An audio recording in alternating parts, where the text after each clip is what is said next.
Peter Forcelli, welcome to the show. Thanks for having me. Pleasure to be here. And welcome back, Steve Murphy. Hey, brother, thank you very much for bringing me back. You must be a glutton for punishment.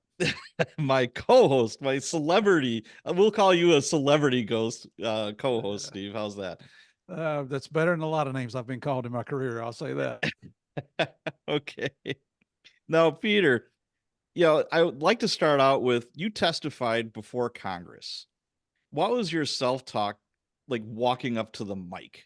Were you nervous? Was it nerve-wracking, exciting, a pain in the ass? I mean, what did it look like?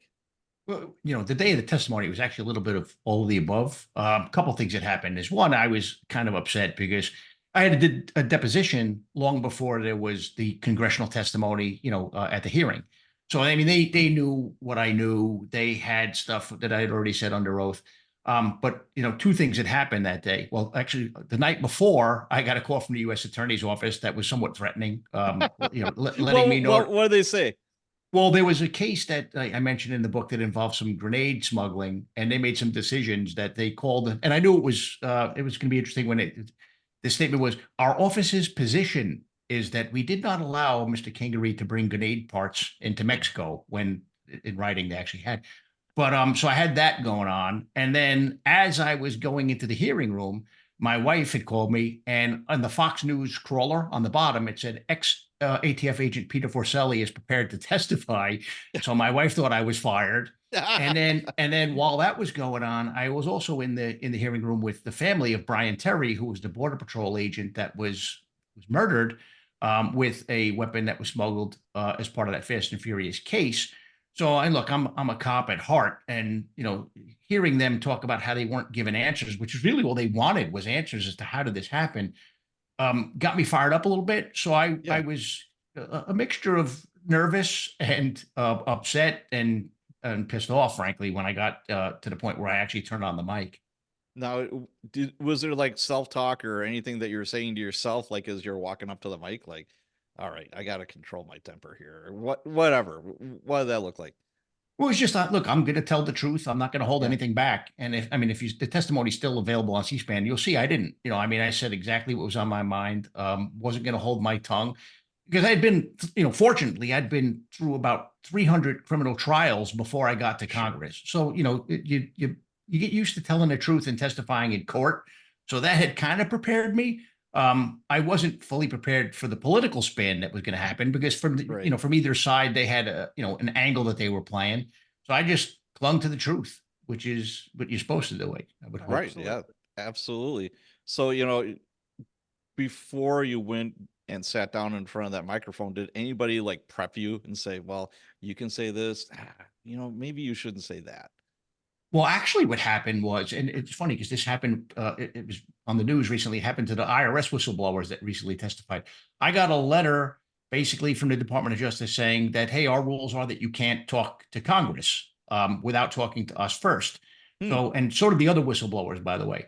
So, there was that, which had us, a little bit concerned, had me concerned. Yeah. But, again, I was just going to go there and tell the truth because I had already been deposed and they knew most of the answers. And look, when you get up there and say, I don't recall, unless you truly don't recall, then that causes people to question your character. And at the time, I was a supervisor, which is, first line supervisor. You're still a leader. It mattered to me what people thought of me. And I wasn't going to be that person to sit there and say, I don't know, or I don't recall when I had a lot of the answers. I didn't have them all, but if I had them, Congress was going to have them. Okay, very good. You see on TV all the drama with people testifying, before Congress, and sometimes it gets ugly. You'll have a congresswoman or congressman, say stupid stuff, more or less, and you've got to defend yourself. Did any of that kind of happen to you? It was weird, not so much. And I think it was Good. because, the Republicans obviously were interested in the scandal itself. The Democrats were trying to protect the Obama administration because the Fast and Furious happened during that administration, but they also have very strong positions on guns. So I think it was useful to them to not be too combative with me because they were trying to take my testimony to tailor it towards, their goals. So it wasn't as bad as what I've seen of late when I watch hearings on TV. Yeah, they get downright nasty. Yeah, it's unproductive, frankly. It does, and look, it's not becoming for them either because people see through it. Mhm. Right. It's more theatrics, it looks like, than anything else. Steve, did you ever have to go before Congress?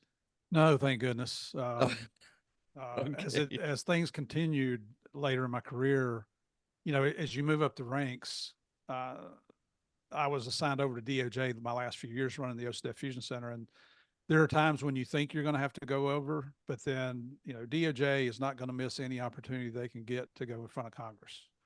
So why bring in, the director of a fusion center, of their fusion center, when they can go do it themselves, Oh, okay. unless they need a sacrificial lamb.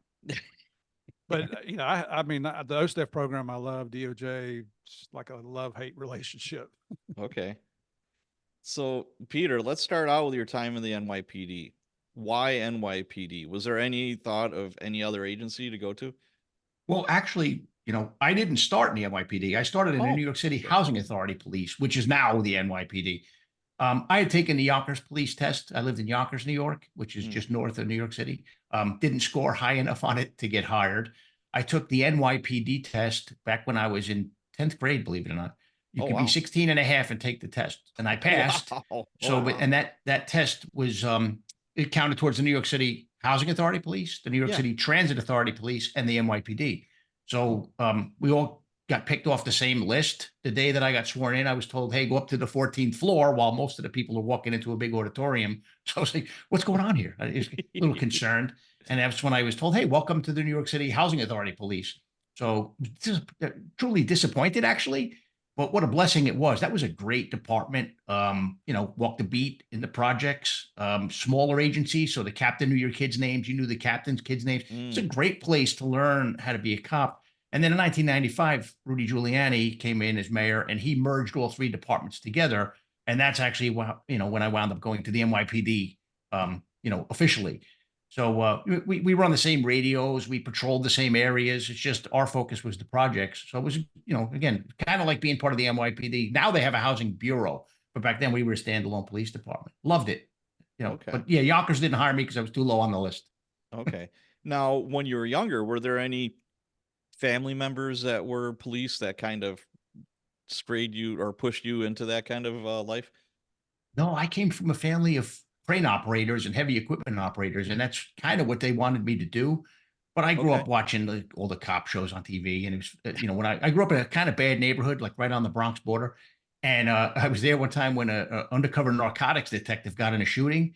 And I know, would you learn later that you don't want to get in a shooting? It's actually not a fun thing to go through. But I thought it Right. was in some ways like an exciting thing. It was, wow, I really want to be like them. They know things I don't know. They're involved in things that, keeping the streets safe. And, between that and the shows kind of lured me into the concept of always wanting to be a cop since I was a little kid. Oh, yes. I mean, how old are you, Peter? Now I'm Yeah. 58. Yeah. See, I'm 59, so we're from the same generation. And Murph isn't too far away from her. You know. You But young whippersnappers. yeah, Murph was watching Dragnet while we were watching Starsky and Hutch and TJ Oh Hooker, yeah, I watched. But Pete, did you watch Miami Vice? I did, There of you course. go. See, everybody watches Miami Vice and wants to become a cop. Well, I remember when, and they shouldn't have, when certain detectives, when I was, just still a younger cop, started to wear that look Yeah. to the squad rooms in the Bronx. That look doesn't work well in the Bronx, but yeah, it didn't last long. But I remember folks trying. Yeah, those It's like, why pastel are you wearing colors your don't. pajamas to work, right? Yeah, that's exactly right. Those pastel colors don't work too good. No, stand out just a little bit, but I am guilty because I've just started watching the old Miami Vices. Yeah, I mean, I just started watching the reruns again. It's like, oh my God. Oh yeah, the later movies are. Oh Oh yeah, the movies were no good, but I love the series. yeah. You- who wouldn't want to live on a sailboat next to this huge power boat? Have a pet crocodile or alligator, excuse me. And there's beautiful women, cool guns, and you're driving around in a Ferrari Testarossa. Come on. There you go. Life's good, right? Oh, Of course, my first posting with DEA as a young agent was Miami, so I got to live all of that. Not, not. did you have the slight beard, just the little bit of stubble there that was cool back then? No, no, but we'd had to have the mullets, the curly long back hair and the short on the sides and the top. you know, and for me, my hair was naturally curly in the back, so I didn't have to put any of that prep crap in there. It just did its thing, you know? So, Peter, yeah, you're with NYPD. How long were you with the NYPD? I did 15 years between the Housing Authority and NYPD collectively. I was in uniform for about 5 years. Then I was in plain clothes, what they call anti-crime, where you're doing patrol duties, but in civilian clothes for a few years. And then I spent my last 8 years in the detective bureau, the last 5 of those in the Bronx Homicide Squad. Okay. Now, New York is a little bit different. Yeah, I've interviewed some New York detectives and coppers, and each precinct has their own homicide squad. Is that correct? Well, it's Or weird. Like how does not that not work? exactly. What happens is Okay. when there's a homicide in New York City, the precinct retains responsibility for the homicide itself. Okay. The homicide squad comes in and kind of acts as like subject matter experts to help the detectives assigned to that precinct work that case. So, like if there's a homicide, for example, in the 43rd precinct, it would be a detective from the 43rd precinct and somebody from our team to help them. But then what had happened is around the time I got into the homicide squad, New York finally acknowledged that they had a gang problem. So I was actually assigned while in the Bronx Homicide Task Force to a federal task force to work on gang cases. So, we did a few RICO cases. We started this Mm. program called Operation Trigger Lock, which was something where we would Oh go yeah. after, yeah, we We went had that after in Milwaukee. felons in possession, Yep. and we would take them into custody.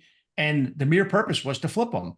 And we were lucky in New York to have a U.S. attorney's office that was incredibly aggressive. So anybody we picked up, we eventually wound up interviewing. So we were developing racketeering cases, Hobbs Act robbery cases. I mean, truthfully, I closed more homicide cases as an ATF agent and as a detective in that task force than the regular guys in the squad were, because we had that leverage of federal sentencing guidelines, Mm. but also, the proffer, which is the interview with the bad guy, and just it was a treasure trove of intelligence. And that's kind of what sold me on leaving the NYPD and going into federal law enforcement, was the power of the proffer and the sentencing guidelines and just the resources that the feds had, that even though I was with NYPD, which is a massive department, um, they didn't share the resources to the rank and file detective in the field. No, no, That's no. that's unbelievable, isn't it? Yeah. You know, I'm I mean, when you're a young person, you think you want to be a cop. Well, at least it was for me. That's back when I was young. Serpico was out, Mhm. you know, the movie and the book, and you just thought, man, I want to be a cop either in New York or L.A. or sure. Houston, or one of the big cities.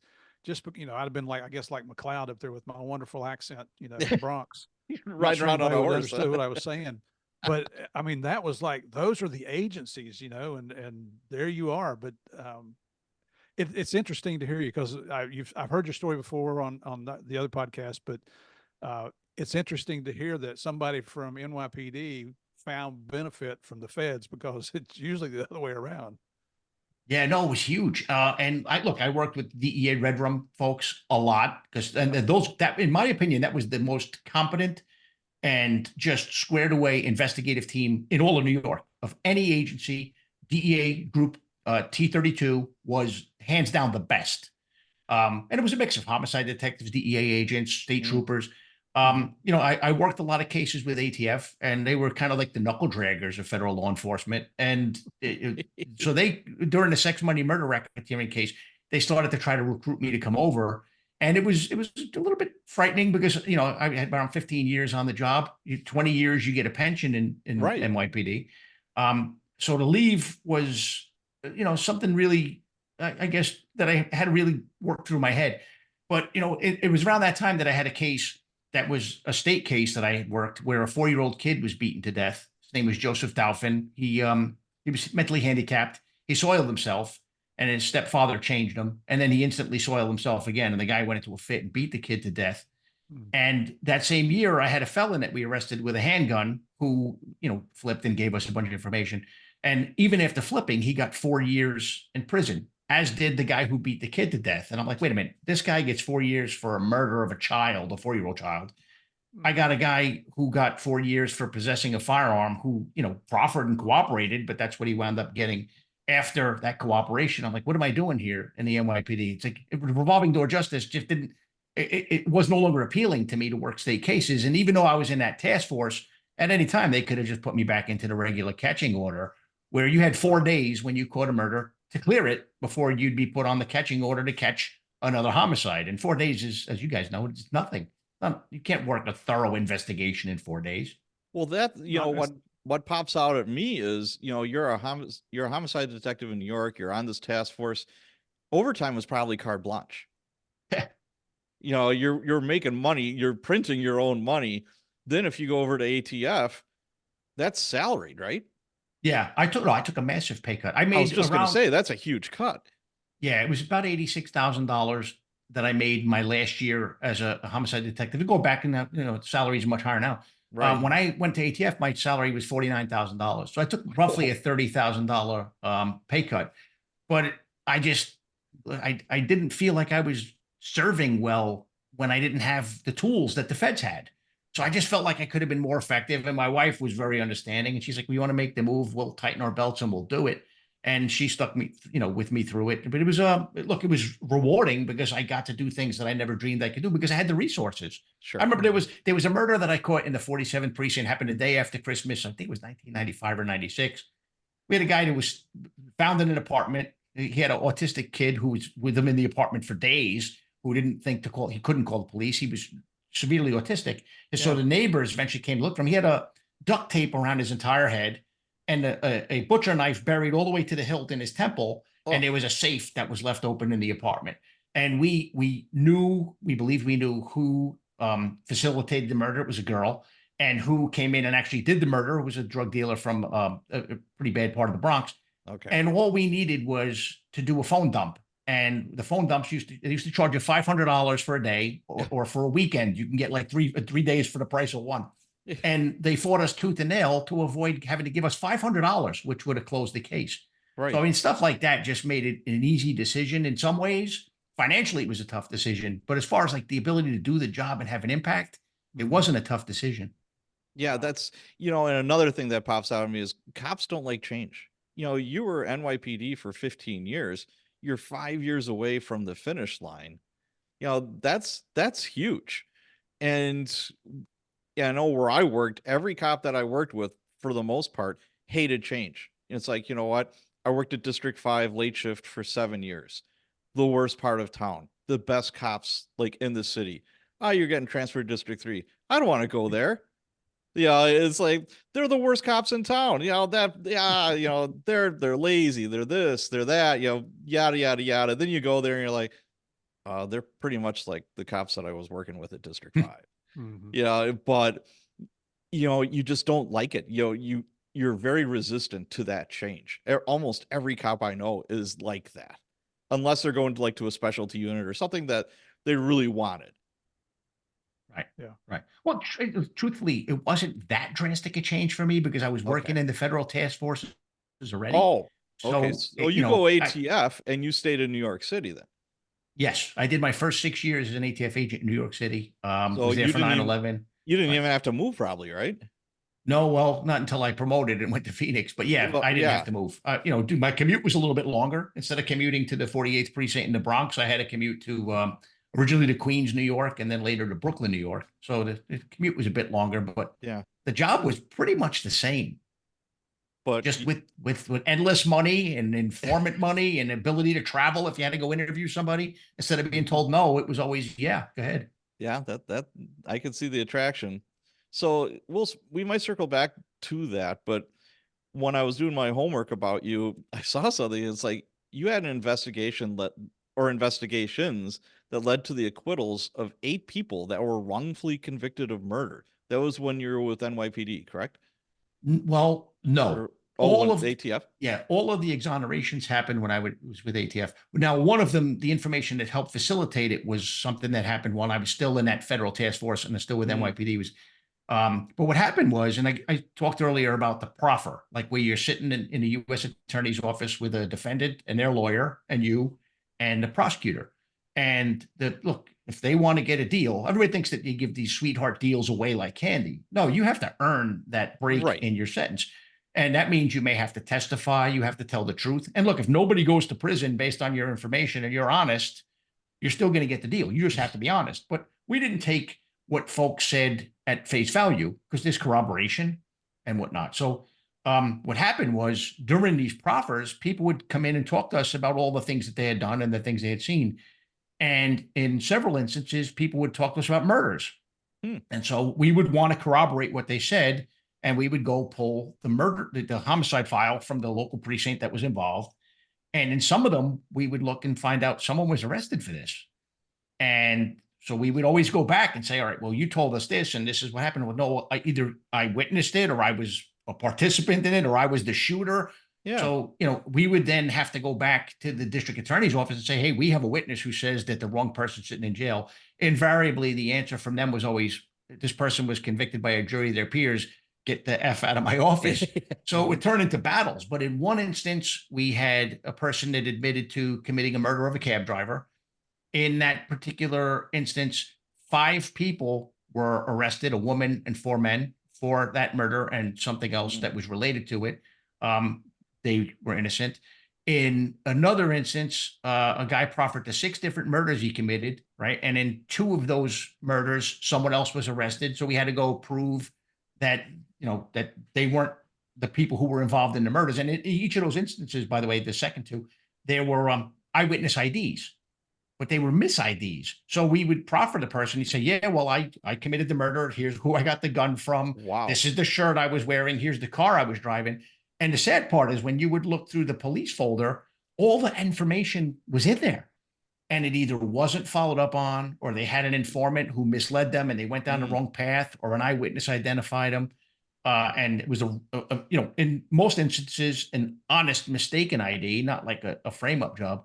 So, yeah, that's how I got those folks out, was just following the evidence. And look, in some of the instances, in looking at what the detectives did, they got tunnel vision when an informant told them something, or they got lazy. And you hate to say that, but in each case, the district attorney's office fought us tooth and nail to keep the innocent person in prison. And in one instance, one of the people is someone who I was on a task force that we actually arrested, who later on, 3 men came in and proffered to, hey, I was involved in this murder. It was a murder of a retired detective in a grocery store. Oh, They're wow. all like, we were involved. And a 4th person who they believed was the guy we arrested, they're like, no, we've never seen this person before in our life. So we were able to identify who the actual killer was. And despite the fact that 4 people had to eat a murder, 3 rather, had to eat a murder and say, yeah, I was involved and I'm going to take my lumps for a murder charge, the DA's office wouldn't budge. So that one was a fight that lasted for years. And it's sad because we got the guy out. His name was Edward Gary. He eventually sued the city of New York and won, and 3 months later died. So he was out of prison. He did 25 years in prison for a murder he didn't commit. Holy cow. Wow. Correct. Got out, and 3 years later was dead. So, it's a horrible thing, but at least, I take some solace in knowing at least he died on the right side of the prison wall. But it's sad. 3 months after winning a lawsuit of millions of dollars against the city of New York, he dies. Talk about a tragedy. How did he die? Do you know? Blood poisoning. Blood poisoning. Yeah. Okay. Yeah, he was in his 40s. He spent the best years of his life in prison for a murder that he was misidentified for. And look, the 2 people who identified him were upstanding citizens who one worked on a soda delivery truck, one worked in the grocery store. He just looked very much like the actual shooter. So it was a straight up mistaken identity case. Wow. So Yeah. how often do you think that happens? You investigated that. How often do you think something like that happens? More than I'm comfortable with. And I'll tell you, when I was still with the Bronx Homicide Squad, there were 2 detectives I worked with who I think the absolute world of, Bobby Adelorado and John Schwartz. They exonerated an individual for a murder that happened in Manhattan at a club called the Palladium. The Manhattan District Attorney's Office ruined their careers because the Manhattan District Attorney's Office has a lot of stroke with the NYPD brass. Okay. While I was testifying in that case I just spoke of with the guy who spent 25 years in jail, there were 2 other exoneration hearings happening in the same bill. And the sad part is, look, I get it. Cops, sometimes we got the mistaken ID. That's not the cop's fault. Right. There was no other evidence to exonerate that person. And the witnesses are saying, no, we swear that's him. That's not on the cops, and it's not on the prosecutors either. So when evidence surfaces that exonerate somebody, why they dig their heels in and fight it, I can't for the life of me understand. And when I hear all this stuff about the police being bad and criminal justice reform, no one ever looks at the prosecutors. And Yeah. and look, some of the finest people I've worked with are prosecutors, just like some of the finest people I work with are cops. But both professions have their share of knuckleheads. Mhm. And when folks make mistakes, they should own them. And the system, like I said, I mean, I understand why some folks don't trust the system. I couldn't imagine what it would be like to sit in jail for 25 years for something I didn't do. I can't think of something worse. I'd rather be killed. Well, I mean, if you go to most prisons, everybody's innocent, right? I mean, everybody's going to say, yeah, I didn't do that. What are you talking about? And you actually have people that are. It's Right. shocking as a cop to even think that. Most of the homicides that I've been involved in, it didn't take Columbo to figure them out. Their Right. best friend, Scooby, the drug dealer that everybody knows in the neighborhood, et cetera, et cetera.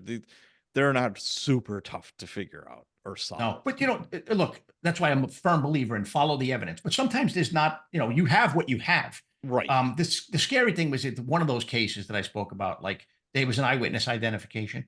The guy told us he was involved in the murder, helped plan it, told us who did the shooting, and all that stuff was in the homicide folder. It was never followed up on. So one of the things that Mhm. the detectives weren't bad guys. One of them was just happened to be lazy. I asked him, "How come you didn't interview this witness? Because you Right. had the information." Well, we couldn't find them. Well, I found them by leaving a business card in his door. He called me 15 minutes later, and he lived at the address that they had for him. Oh, So it's like, Wow. how hard sometimes are people really trying? And the sad part is that those things, that laziness, which I hope doesn't happen a lot, gives the profession sometimes a bad name. right. It And does. Now, you shouldn't paint the whole profession with broad brushes, mind you. absolutely. But Now, did you catch any flack from some of these detectives or the DAs like on the side? It's like, what are you doing, dude? This guy one, is less than a stellar citizen. He's probably killed other people. Is well, that kind of thing. one detective, and there were many, when I knocked on his door and said, "Hey man, I think we locked up the wrong guy," was like, "Slam the door because you're dead to me. Don't ever talk to me again." Wow. Yeah. Now with the Wow. prosecutors, with the one exception, they fought tooth and nail every time. And it got kind of ugly. Like, why are you fighting? Somebody needs to be in prison for this. There was a murder. It's like, hey, I'm just telling you that we have evidence that says something else. But there was one prosecutor named Dan McCarthy. Got to give him credit when we approached him saying, "Hey, there's evidence this person's innocent." At the time I'm an ATF agent, so I'm not part of the DA's office. So he had one request. He goes, "Pete, if you're going to go interview witnesses, can I send an investigator with you?" I'm like, "Of course. This isn't about me, Dan." So Right. he did, and we interviewed a witness who said, "Yeah, I told the cops that they locked up the wrong guy." They listened to a little kid on a bicycle who identified him. Went to trial. So Dan had that guy out of prison within 24 hours. Oh, wow. Wow. Yeah, within 24. Each and every other one, though, they fought for years. And while they're fighting to keep the conviction upheld, these people are sitting in prison. Wow. Yeah. So Dan Yeah. McCarthy was a saint. He passed on, but I had such deep respect for him for Yeah. being an honest man and for being open to following the evidence. Right. Just out of curiosity, did DNA have any part in exonerating some of those people? No, no. And it's funny because there's a separate, Barry Scheck, that attorney, I guess, who came to fame during the O.J. Simpson case. He Mhm. has an organization that does a lot of exonerations through DNA. I actually was asked to testify on behalf of another organization called the Exoneration Initiative that looks at the cases that don't have DNA. And those cases are harder because, I mean, look, Mm. DNA is right now the gold standard. Right. So Right. when you're trying to dispute a case that's based on other evidence, it's more challenging. But I'll tell you something else that was really just it frustrated the hell out of me is in each of the exoneration cases, the NYPD homicide file disappeared. I was like, well, we can't find the file. So yeah, Oh, yeah. So Wow, that isn't funny how it shady happens. at all. Um, Mm. so I'm curious though, these people who were convicted, 8 of them, did they go through full trials or were these like plea deals? trials, each and every one. Trials. Yeah, Wow. Because most homicides, it is a trial because they got nothing to lose. right. That's yeah. If you catch a homicide, most of the time it will go to trial. So I was very curious about that. Man, Yeah. wow. Yeah, that's again, prosecutors. I worked with some prosecutors, some DAs that are so dedicated, underpaid, overworked. they really want to do right, the right thing. And then I've worked with some that are bitching about being underpaid, overworked. The defense attorneys are making a lot more money than them. And it was just a meat grinder. What would happen is you get somebody coming out of law school, maybe they interned or clerked, with the DA's office, and they would do that for a couple of years, cut their teeth with some like decent work there, and then move on and make real money, in the private sector. Yeah. But and that's what you got. Yeah. Sometimes, and it wasn't always the creme de la creme, but there are some that made their careers there. And I think those were the ones that really wanted to do the right thing and would put in the work, they put in the effort, and they wanted to, again, just do the right thing. Yeah.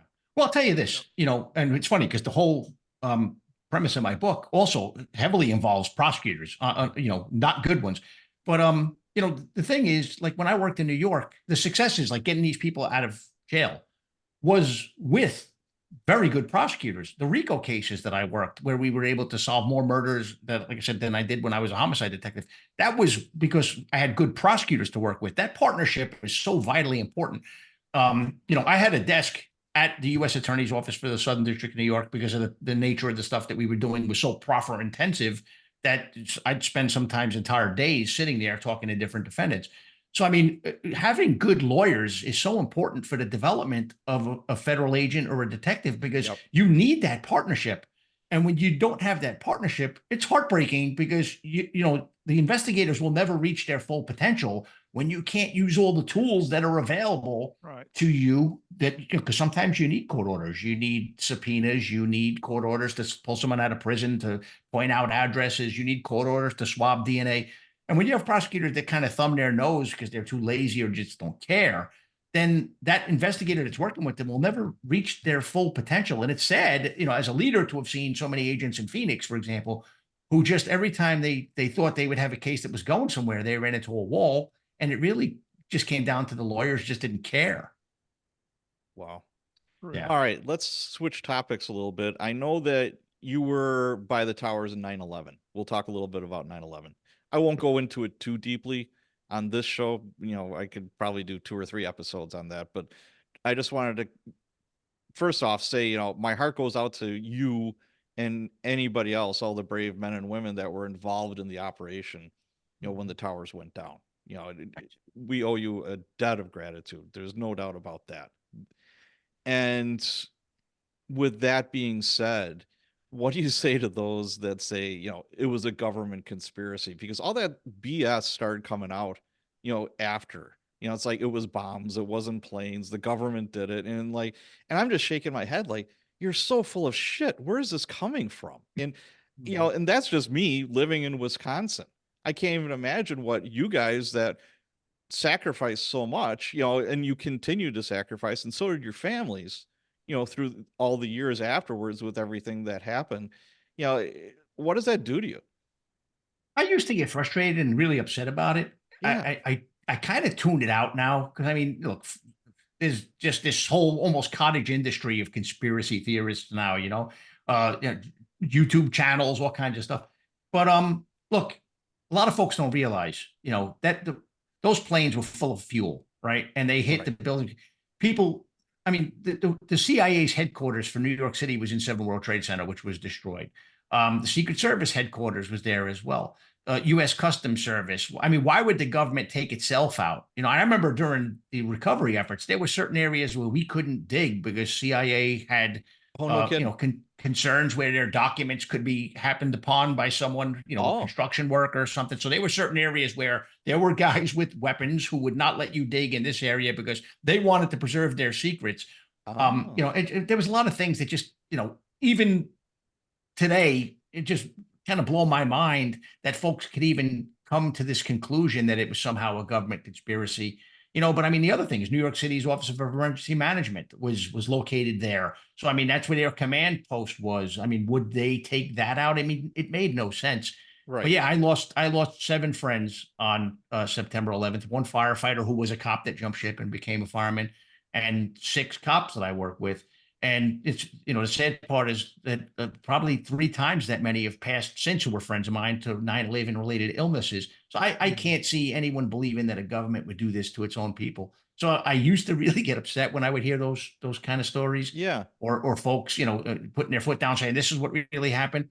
Now I just tune them out because it's kind of foolishness. It's not worth my time, it is. It is. And again, we owe you a huge debt of gratitude and everyone else. And, you know, it- all the sicknesses and the cancers and everything that plagued all of you guys that were down there for so long, pouring your heart and souls in there. I mean, you lost a lung, right?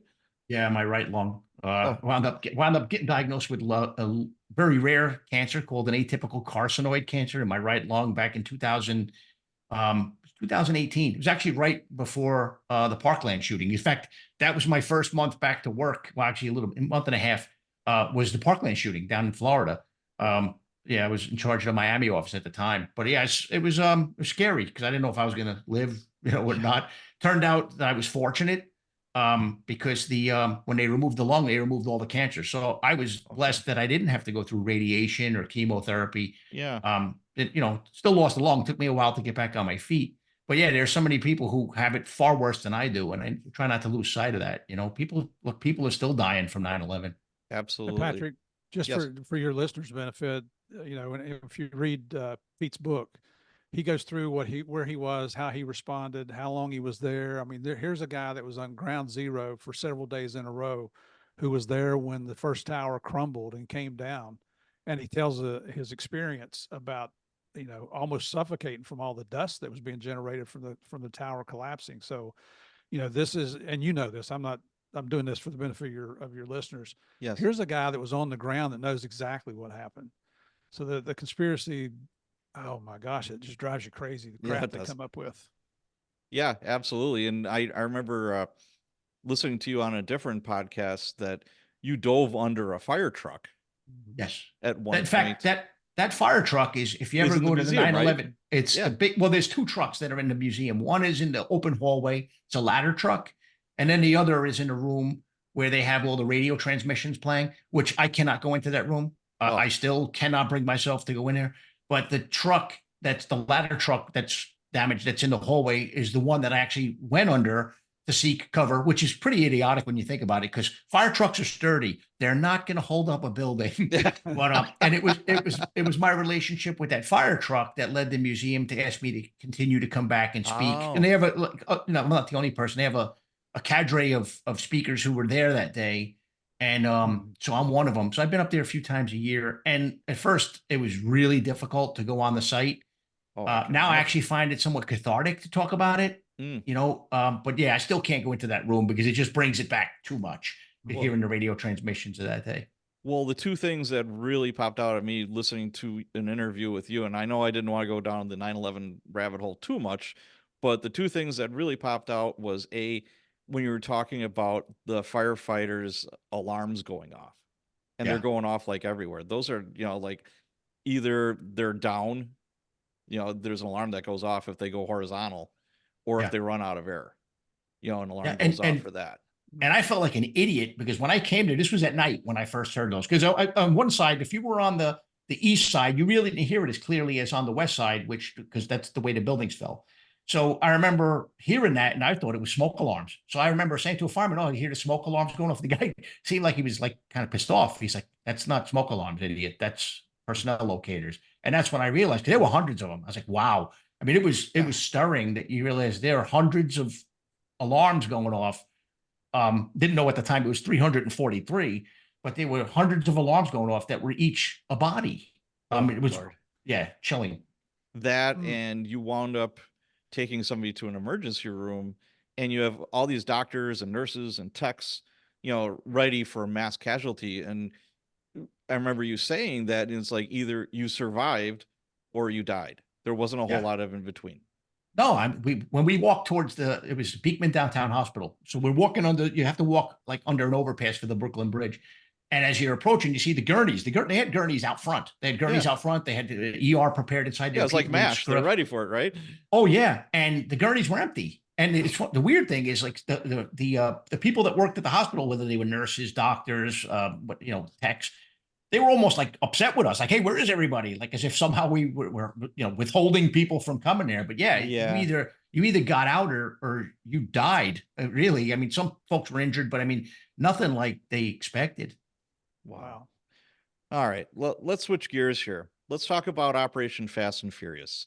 Can you explain to the listeners what Operation Fast and Furious was?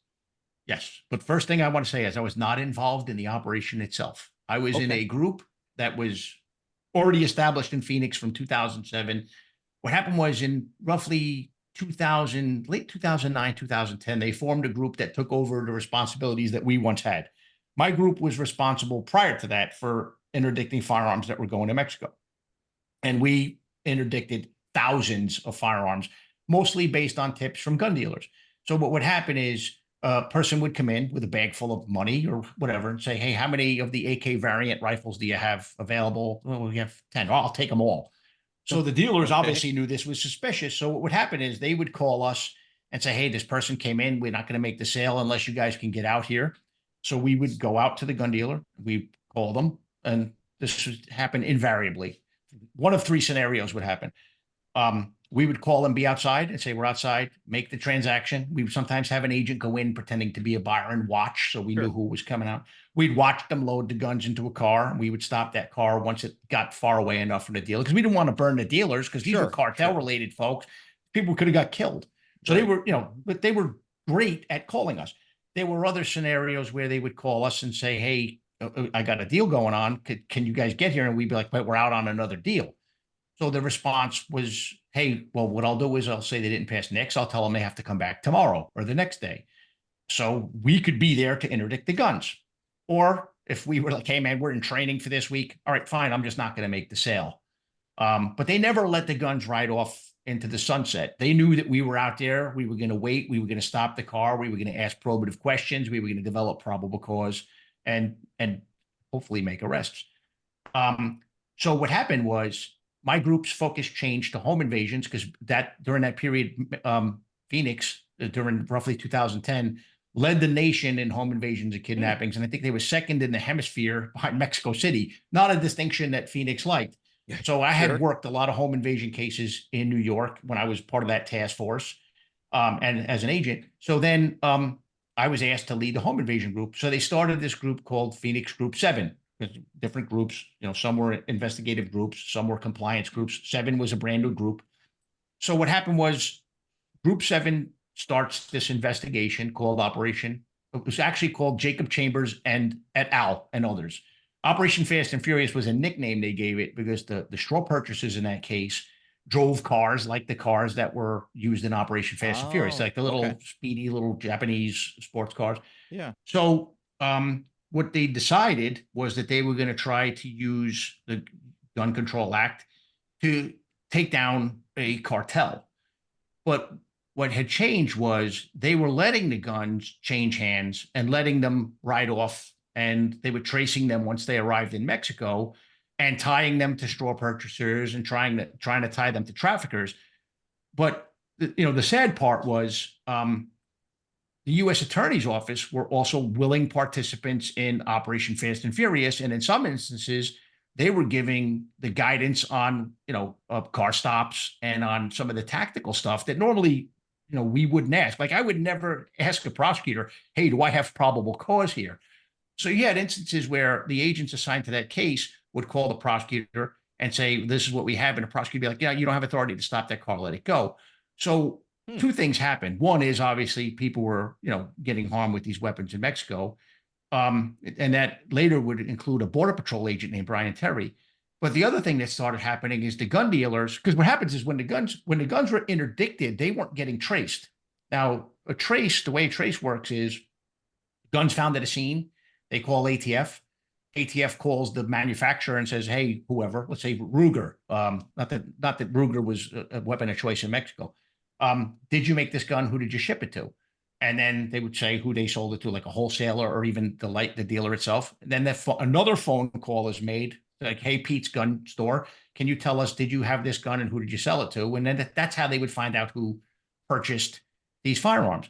In Operation Fast and Furious, there was one straw purchaser who purchased over 800 guns. One He could have person- been charged. He could have been charged at any time for straw purchasing, but the U.S. Attorney's Office kept kicking the can, and the agents were fine with, okay, well, we'll just continue to work this case, So- and nobody ever pushed back. So you had this whole just perfect storm of idiocy going on. But the dealers, what's going on now is the dealers start getting phone calls from ATF saying, hey, we're tracing a gun. It was found in Mexico. And the dealers are like, wait a minute, for years, we weren't getting those calls because they knew that the guns were being interdicted. So the dealers start saying, hey, we're not selling these guns anymore to these straw purchasers. We're out, right? But Right. so the U.S. Attorney's Office, a prosecutor who I name in the book, and ATF brass meet with these dealers and say, no, we're doing something different. You're good. Continue to sell the guns. So they continue to sell guns that ATF knew were not going to be interdicted. And it was some of the stories that again, I wasn't in that group, but when stuff started to spin out of control, we started hearing the rumblings.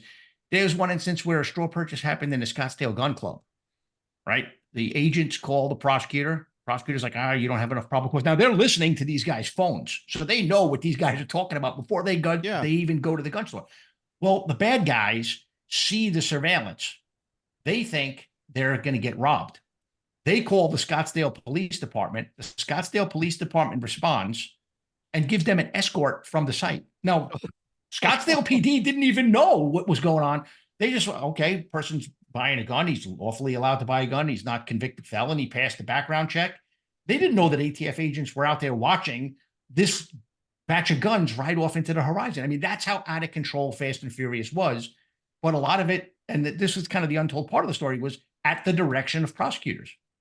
Okay, so what's the motivation for these prosecutors and ATF brass to let this stuff go on? Why? Well, the ATF folks involved literally thought they would be able to develop enough information to take down a cartel, a drug trafficking network, firearms trafficking. Why I thought that was insane is, and this is credit to Murph's old agency, DEA had a very robust network of informants in Mexico. They had a vetted unit of Mexican law enforcement officers who passed polygraphs repeatedly, who were trusted. They had the narcotics trafficking laws, which carried substantial sentences, and there were U.S. attorneys' offices in the United States that would routinely, Southern District of New York, for example, would routinely charge people in other countries and bring them back to the U.S. to face justice for these narcotics trafficking schemes. The thought of doing it for a straw purchasing scheme or even a firearms trafficking scheme was insane. So their rationale was, hey, we're going to turn a blind eye to this, or we're just building a much larger case against these cartels.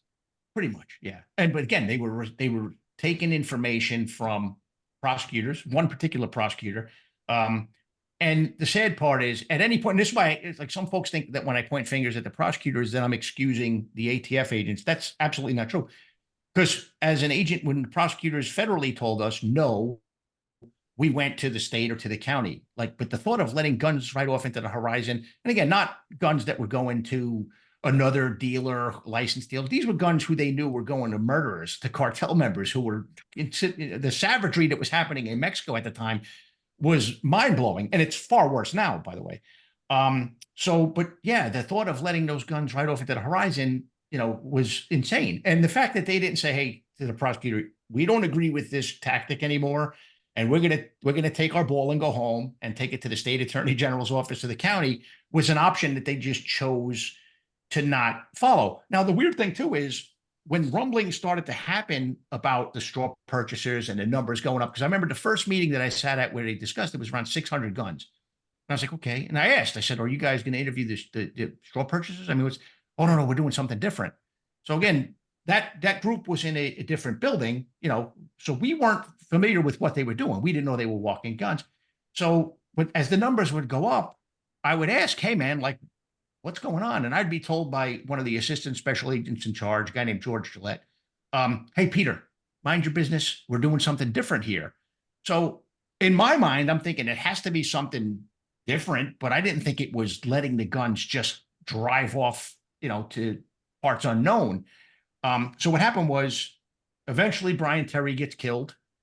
A agent named John Dodson, who was in that group, blows the whistle on what's happening within that group itself. Because again, it was a cell of its own. Brian Terry was a border agent, correct? Correct. Brian Terry was patrolling the area of the border. He happened upon, with his team, a group of individuals who were patrolling the border that were bandits that were looking to rob drug couriers, and Brian was killed. So John Dodson blows the whistle. So I'm still attending these weekly meetings where each supervisor talks about what their group is doing. And, you know, at that point, all I had heard from Group 7 supervisor was about the numbers going up and the numbers going up. And again, we were always asking, like, what's going on? How come they're not interviewing the buyers? Well, anyway, Bill Newell, who is the special agent in charge of the Phoenix Field Division, says, yeah, the U.S. Attorney's Office is really pissed off at John Dodson. Talk is there's rumblings they may even indict him. So I'm thinking to myself, wait a minute. For 3 years, I fought these people tooth and nail on cases that should have been indicted. And we were told to not indict these folks, take it to the county, which was words I hated to hear.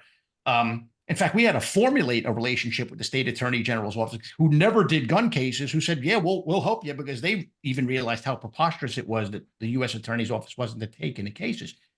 So I'm finally like, wait a minute, for years, they're not going to prosecute firearms traffickers. An agent blows the whistle and they're going to prosecute the agent. And that's when I decided it was time for me to contact Senator Grassley's office and say, hey, man, that agent's not lying. Because they were saying he was lying. They were saying John Dodson was full of shit. We don't walk guns. ATF never walks guns. They were lying through their teeth. You know, the one thing I've never understood, what is it? They weren't putting tracking devices on any of the weapons that are crossing the border. Where did they think they were going to get the information as to where the weapons ended up? The trace data. When the Mexican officials would find the guns at crime scenes, they would trace them back and they would know who was involved, I guess, based on intelligence, like, you know, who controlled those areas. And they would go after the traffickers and the straw purchasers. But I mean, Murph, it was insane. And look, you know this too. Relying on the cooperation of the Mexican government was not something that I thought was a wise idea either. Right. There's a lot of corruption and a lot of problems down there. Sure, sure. So, you know, and if you think about it, I mean, if they collect those guns to get the trace information, that's after a firefight has happened. So you probably got dead people all over Mexico that were killed with guns that ATF let go across the border. Murph, you're going to have people killed with those guns long after I'm dead, even if I die of old age, because guns aren't loaves of bread. They're not apples. They don't rot. Right. You know, and look, I mean, let's look at what's going on right now. CJNG, for example. I remember when I was down there, CJNG was just starting out as a cartel, right? Occasionally you'd hear the name surface. They were smaller. They were still there. Now they're patrolling large swaths of Mexico in caravans of armored vehicles with AK-47 rifles, with AR-15s that have been converted to fully automatic machine guns. They convert them down there. So, I mean, they are an army that's taken on the army. Now they're even getting their hands on miniguns and military grade weapons, because the stuff that was being smuggled out of the United States is not military grade weapons. They're civilian rifles that were being converted to machine guns down there. Right. But I mean, now these cartels have grown more powerful, but we helped some of them. When I say I mean ATF and you know, a small faction of ATF, just that one group in Phoenix. By letting those guns go down there, they empowered them to get more powerful. And as they grew in power and their money expanded, they were able to expand their operations and become small armies. Yep. Inexcusable. Now, Steve, you know, obviously you've had a lot of dealings with Mexican drug cartels.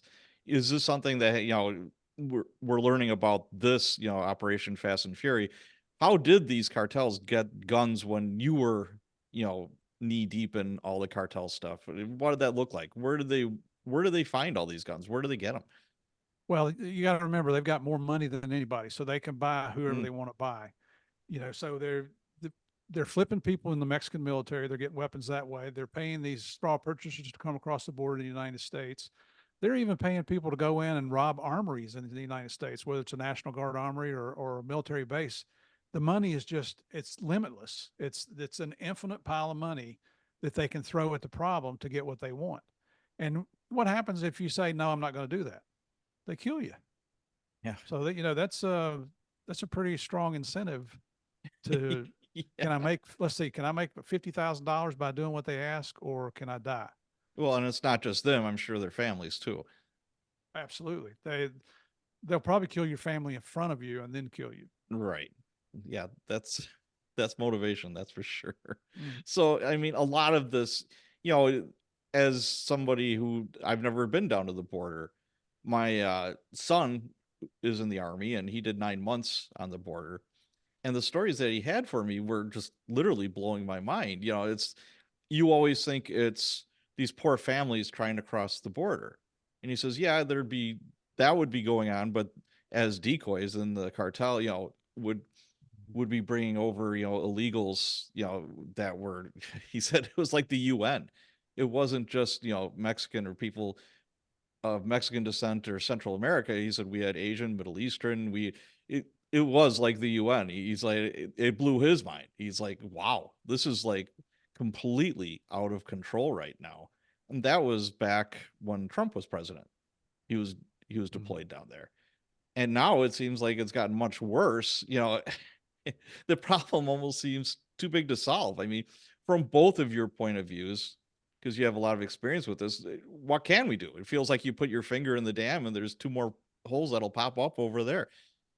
Enforce the laws. Look, I laugh when people say that we need more gun laws. No, seriously, if they would charge straw purchasers for buying guns, who are buying guns for murderers, they're not buying guns for people who are looking to go hunting.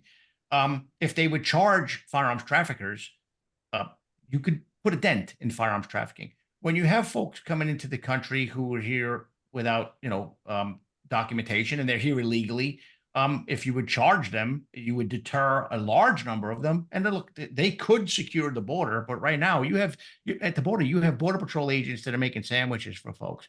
You have Bureau of Prisons guards helping basically maintain custody and control over people until they're shipped out. You have federal air marshals at the border. I mean, think about that. Both the Air Marshal Service and the Bureau of Prisons are already understaffed. You're taking Right. people out from their duties to help them go down to the border to help process people who are going to seek asylum for reasons that aren't even justified reasons for seeking asylum.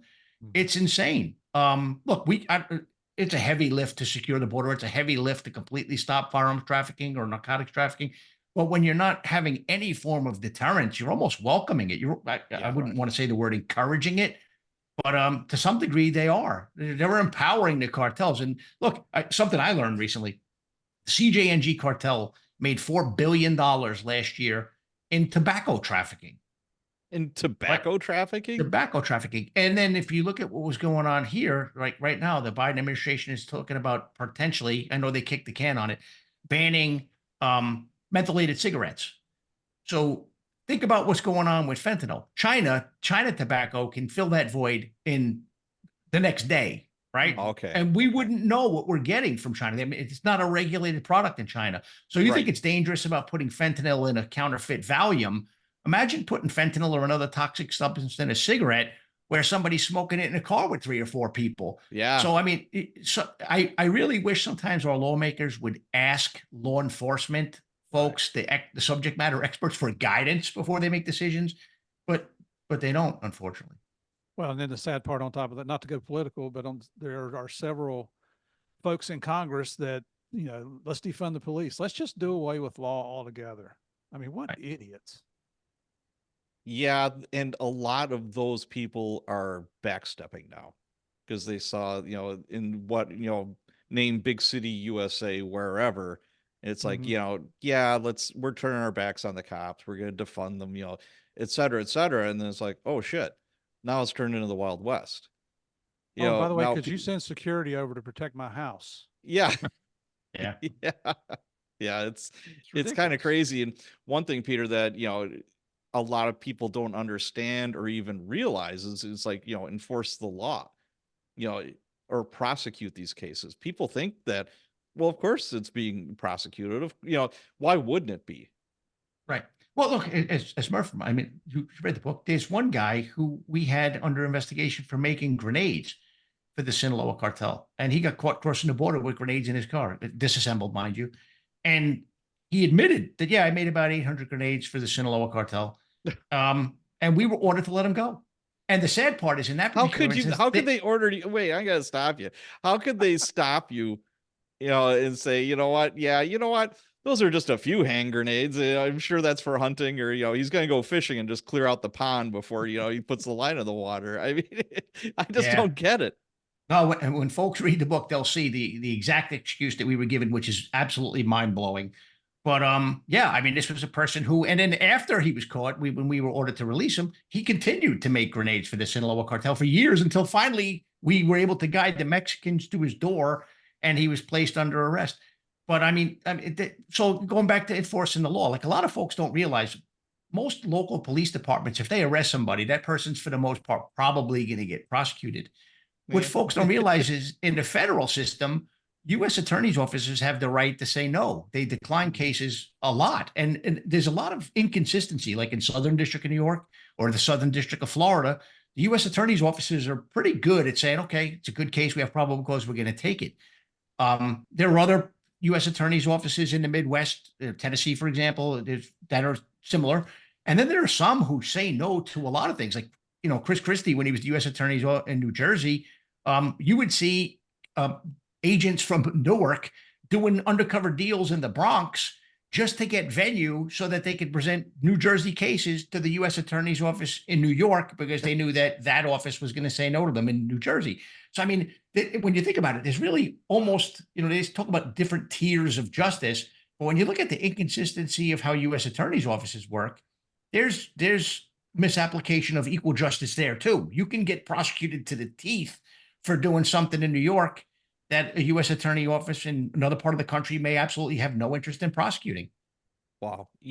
A lot of people don't realize that. And, people are talking about, prison overpopulation, we're arresting way too many people, et cetera, et cetera. And I'm thinking to myself, I was in Milwaukee for 25 years. It took a ton to have a DA actually issue charges against somebody. That's not a given. It's like, oh, do you have a recorded confession? Nope. I don't want to look at your file. Okay, I've got a mountain of witnesses and other evidence. I don't want to look at your file. Mm-hmm. Bye. There's the door. It's not it's not a slam dunk. It's not an easy thing to get anyone prosecuted in this country. That's for sure. Right. Right. Well, that, and then the whole concept that the prisons are full of innocent people or people who just are in possession of personal quantities of marijuana is just an outright lie. I mean, look, where there are no consequences, people will do bad things. So that's why, look, I'm not a big fan of arresting people to solve problems, but in some instances, that's exactly what you have to do. Well, yeah, because the recidivism rate is so freaking high. Until we figure out what to do with these people, they just come back and they reoffend. I would say 99% of the felony arrests that I made or I was involved with, they had a rap sheet as long as my arm. I mean, it wasn't their first rodeo, and it was a revolving door. We'll talk about this later, but the gun crisis, gun violence. I'm like, well, we need common sense gun laws, and I'm like, we're not prosecuting or we're not arresting. Prosecutors aren't prosecuting the laws that we have already. New laws aren't going to change that. We already have these laws. Right. Right. And to bolster up what Pete said there, I was a cop for 38 years, the last 26 as an agent with DEA. In my 38 years, I never charged anybody with possession of marijuana. Is it legal? I don't think it should be legal, but that's my personal opinion. But I mean, you know what? Most people, and especially small quantities, you hurt them more by pouring it out in front of them. Oh yeah. I did that a ton of times. I mean, now, if you got the guys that might have 1,200 pounds, now we did put them in jail. Yeah, that's a little personal different. use quantities, never put a single person in jail for that. But again, there's plea bargains where it's like, okay, this guy was probably caught with maybe a couple of kilos of whatever or pounds of whatever. And it's like, okay, we'll knock it down to X, Y, or Z, but you're going to have to do a little bit of time. It's like, oh, look at this poor guy. No, that's the charge that it was pled down to. It started as a felony, with A, and it got pled down to Z. People don't realize that as well. Right. So you want to be a whistleblower. How did this happen, and what kind of fallout did you endure professionally and personally? Well, like I said, when John Dodson, when the word was that John was going to potentially be indicted, that's when I decided it was time to step up. Because again, I mean, we had cases that I document in the book. Some of them were pretty egregious. I mean, where bodies were piling up in Mexico and the prosecutors just weren't doing their job. And like I said, the 5 words that my agents hated to hear, because they were federal agents, was take it to the county.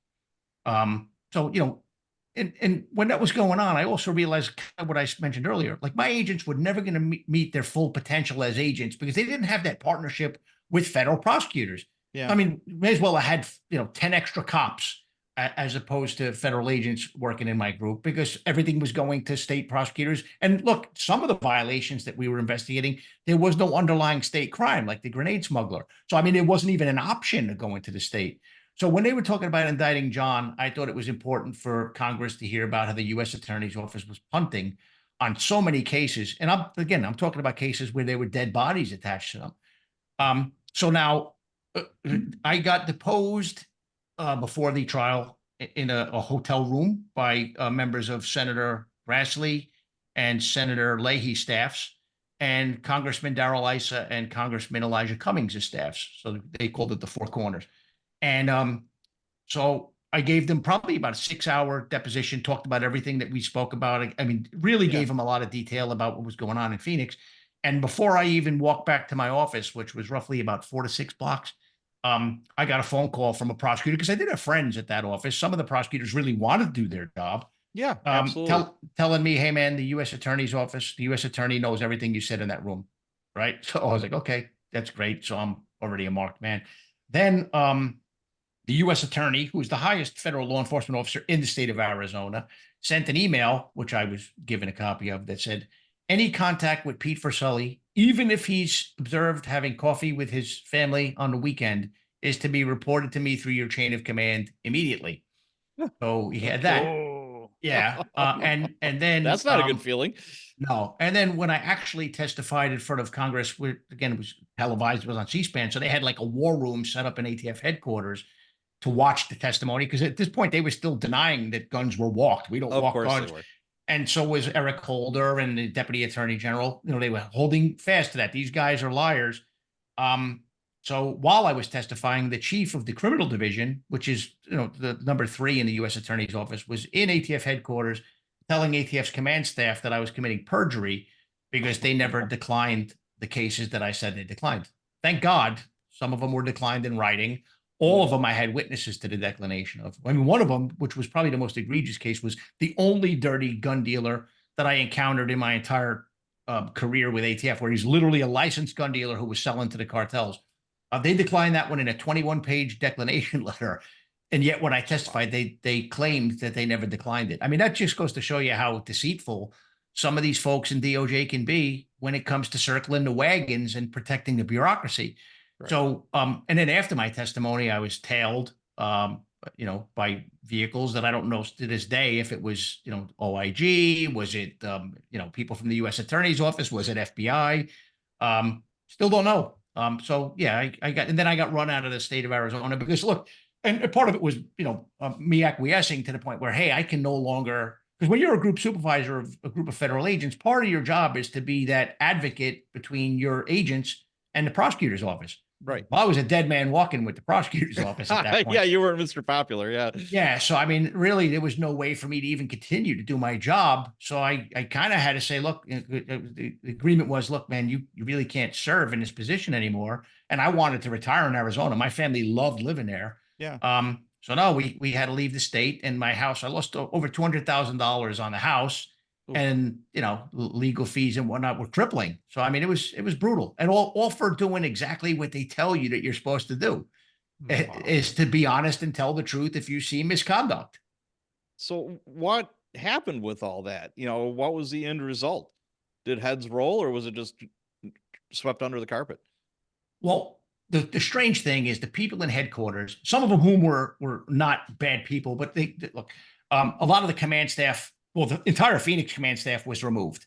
Some of them shouldn't have been removed. Like one guy, Jim Needles, was an excellent ASAC. He wasn't involved in the scandal itself. He was removed. The special agent in charge, Bill Newell, was removed. George Gillette, who was the assistant special agent in charge over the case itself, and who was a sinister man, he was removed. And then in headquarters, there were folks who were fired because the perception was, well, you're in a position that you should have known what was happening. Yeah. Those folks trusted the boots on the ground and in some ways couldn't believe what was happening, but they had a duty to know. The lawyers weren't touched. And that's why I felt the kind of the need to write the book, is because some of the lawyers that were directly involved in the decision-making here are still in positions of power at the U.S. Attorney's Office in Arizona. And that's unfortunate because people took a beating, to include the whistleblowers, but they dodged any sense of accountability. And it was sad because towards the end of my career, I would have agents approach me because, look, we all know this. We all wore the uniform. Like I remember when Amadou Diallo was sodomized in Brooklyn by that despicable human being, Justin Volpe. It was an NYPD incident. Every cop that wore an NYPD uniform wore that stain. Right. When Abner Luimo was shot by the street crime guys, all cops shot somebody 41 times. So in ATF, all of us, to the perception, sometimes even of other law enforcement, you ATF guys walk guns. For the ATF folks that worked in other states, you Phoenix guys walk guns. Well, no, there was a small group of agents in Phoenix that were involved in this, but we all wore that stain, unjustifiably. So, but towards the end of my career, I would hear, I'd have young agents come up at the academy because my last job was I was the head of training for ATF, which I was very fortunate to keep my job, to promote, because I had some people who had my back, who I have to give a lot of, and I credit them in the book. But I'd have agents come up and say, "Hey, did we really do that?" And we had talked about putting together some sort of training to talk about the scandal so it would never happen again. And we would always hear from the brass, no, we don't talk about that. Whether it was higher ups at ATF towards the end of my career or people at the Department of Justice, they didn't acknowledge what happened. So in my opinion, if you don't know about history, you're bound to repeat history. Right. So, Exactly. so just to clarify, even for people in ATF that don't know what happened, I thought it was important to tell the story. But yeah, it was a rough ride. Now, personally, I would think it's like those would be some tough conversations with your wife and your family. It's like, hey, there's going to be fallout with this. What do you think? Oh, it was brutal. And my wife had just had a knee replacement. She got hurt when she was in high school. She did gymnastics. So she had several knee surgeries, and they finally said, "Hey, we can't do any more surgeries. You need a new knee." So while I was testifying, and I talked about how, how she saw on the crawler for Fox News that I had been fired, she was still recovering from a knee surgery. So, I mean, we were in a bad way, but Yeah. what she told me when I told her about what was going on at the office, how I had heard John was going to be indicted potentially, and about Brian Terry being killed. And when I told her what was going on, because I didn't know about it towards till shortly before I blew the whistle on it. Her response was, "Hey, I support you 100%. And if you don't speak up and tell the truth, then you're not the man I married." So she endured the ride, as did my kids. I had two kids who my daughter had a full ride scholarship to the Cronkite School of Journalism. And what she saw the media doing during that mess too, soured her to that. So she walked away from an $82,000 scholarship because she just didn't feel safe staying behind. I mean, it was rough. We took an ass whooping. Wow. Yeah. Damn. So, you're talking about, you touched upon, like different police departments, something happens and we all wear, like that stain, now everybody thinks it's all like that. Talk about red flags that point to dysfunction in law enforcement agencies, that result in larger issues for leadership. How do you resolve that? I think leaders got to lead, and you got to own your mistakes. Look, I've made mistakes, and I talk about some of them in the book. I mean, I'm not perfect. I think the problem is that you have the bureaucracy protects the bureaucracy. And when that happens, the public loses trust in us. Right. So, but you see it a lot. I mean, look, a lot of police chiefs nowadays, they rise through the ranks. They don't have the experience that the folks that I started with. Look, when I was a cop in New York, duty captains who were not at the highest rank, obviously there's chiefs above them. They were all older men with like 30 years on the job. You go to New York now, there are captains with 10 years on the job. Right. So, I mean, a lot of the experience is leaving. Folks aren't staying anymore past, their retirement age, where it used to be you stayed until they carried you out. So, but I think until we start accepting responsibility, and also pushing back when politicians say, "Hey, we're going to do something stupid," like law enforcement and politics should never be intertwined, in my opinion. They've become too intertwined, to include at the command staff level and at the executive level of a lot of federal and local agencies, where you wear a uniform, but you've become a politician, and we need to avoid that. And until we can pivot back to raising our hand and adhering to every word in our oath, it's going to be a rough ride. Yeah. And we all know this, but we as law enforcement, we're not the people that make the laws. Right. We're just the one charged with enforcing the laws that the people in Washington or in the state capitals in the various states make. So it's like you said, enforce the laws that we already have. That's the answer to the especially the immigration problem, but to a lot of these other problems as well. Let's enforce the laws we have on the books. Yeah. 100%. Yeah. I absolutely. But as far as red flags that would point to dysfunction in a department, what would you be looking for, do you think? I mean, poor leadership. Absolutely. Anything else? Accountability. And look, I saw in federal government when we had bad employees how hard it was to fire them. And I Oh, know yeah. that in a lot of local agencies, it's the same thing. They have unions. Absolutely. Look, bad actors need to be held accountable. And if that means firing them, so be it. Because again, each transgression results in loss of trust to the community. But the other thing is when cops are accused of doing things wrong that aren't wrong, right? Then we need to stand up and defend them as well. And a lot of that happens with use of force. Look, policing is not a pretty business. And sometimes a justified use of force looks ugly, Oh, whether it's yeah. on a There's body no cam. way to pretty that up. Absolutely. Right. So, I mean, but you have elected officials that want to throw the baby out with the bathwater. What they forget is, Right. look, maintaining order is not a pretty thing. Restoring order is far uglier. So instead of holding the line and saying, hey, these are the laws we're enforcing, where this use of force was a justified use of force according to the law.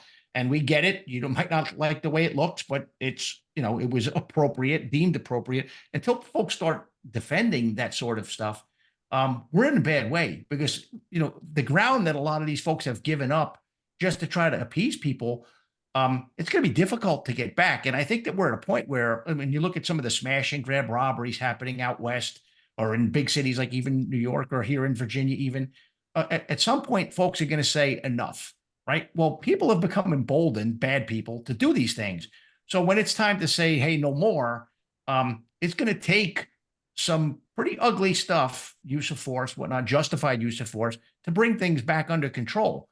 So the people who were already offended by, the justified use of Right. force that they wanted it to go away, who wanted to defund the police. I mean, what's going to happen when it's time that people have decided enough's enough? Right. I think a lot of it does come back to leadership. I'm a huge fan of Jocko Willink. And I remember one of his books, I've read all of his books, and one of them, he's talking about he gets hired to take care of companies that are dysfunctional. They're losing money or whatever. And he's like, I'll always go to the CEO, and the CEO is going to blame all of his underlings. He said, no, it's your fault. You hired these people. You set the culture, you set the tone, you hired these people. I mean, you may not have trained them directly, but you hired the person that trained them. You have to take some accountability with this, and you have to raise your hand and say, yeah, I'm at the top. It's me. Now, police chiefs and sheriffs and whoever else, when something great happens, like some big bust or something, their face is on TV with all the guys who actually did all the work. And they're more than happy to take all the accolades. Oh yeah, this is the best thing since sliced cheese. And when something bad happens, oh my God, that sergeant is terrible. Oh my God, that cop is terrible.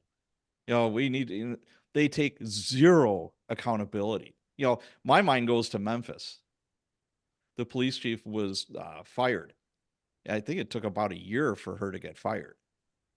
Yeah. And that beatdown that happened in Memphis was just atrocious. I mean, it was literally like a gang beatdown where they just literally beat that guy to death. Literally. Yep. And there was almost no marching. There was no demonstrations. It was just crickets.